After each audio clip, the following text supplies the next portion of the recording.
मित्रांनो, माझे आवडते शास्त्रज्ञ डॉक्टर ए.पी.जे. अब्दुल कलाम यांनी म्हटलं होतं की स्वप्ने तीन असतात जी माणसाला झोपेत पडतात.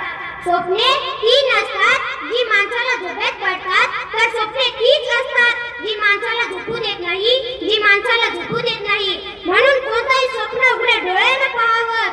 स्वप्न म्हणजे प्रत्येकाच्या आयुष्याकडे पाहण्याचा दृष्टिकोन, इच्छा, आकांक्षा आणि ध्येयाची वाट असतात स्वप्न. मलाही स्वप्न पडतात, पण कल्पनेपेक्षा वास्तवातल्या ध्येयाचा मार्ग असतात माझी स्वप्न.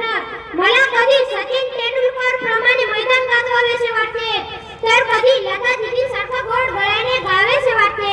हातात शस्त्र घेऊन देशाच्या रक्षणासाठी सैनिक व्हावेसे वाटते, तर कधी ज्ञान आणि विज्ञान यांचा पूल बनून शिक्षकांच्या पवित्र कार्याला सज्ज व्हावेसे वाटते. वाटते मला पंख लावणी आभाळात उंच उंच जावे, वाटते मला पंख लावणी आभाळात उंच उंच जावे. उंचीवरच्या अद्भुत जगातून खाली डोकावून पाहावे, उंचीवरच्या अद्भुत जगातून खाली डोकावून पाहावे.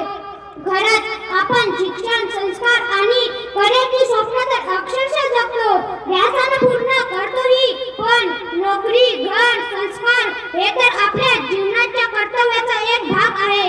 म्हणून मला त्यापेक्षा वेगळं स्वप्न दिसू लागलं.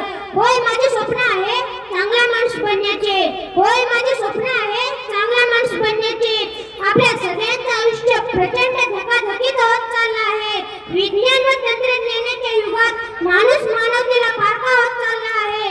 संवेदना हरवत चालले आहेत. म्हणूनच मला चांगला माणूस बनण्याचे स्वप्नही खडतळच वाटत आहे. मित्रांनो, मी खूप लहान आहे, पण मी बघितलेलं स्वप्नही त्या मानाने खूप मोठं आहे आणि ते मी उघड्या डोळ्यांनी बघितलेलं आहे.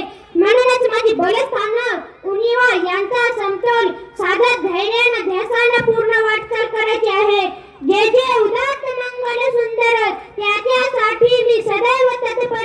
जे जे उदात्त मंगल सुंदर त्याच्यासाठी मी सदैव तत्पर. या अर्थीप्रमाणे मला माझ्या स्वप्नाला गवसणी घालायची आहे. पूज्य महात्मा गांधीजी, डॉक्टर ए.पी.जे. अब्दुल कलाम यांचे चारित्र्य मला सदैव प्रेरणा देते. श्रमाबद्दल आदर आणि मानवाबद्दल प्रेम या उक्ती व कृतीतून मला घडत जायचे आहे.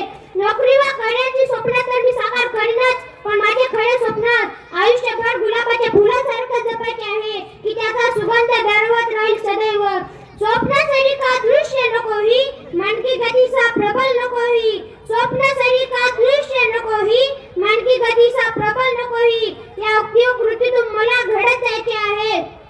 कधी कुठल्या वळणावर भेटला तर द्यायला मला मायेच्या ममत्वाचा हात.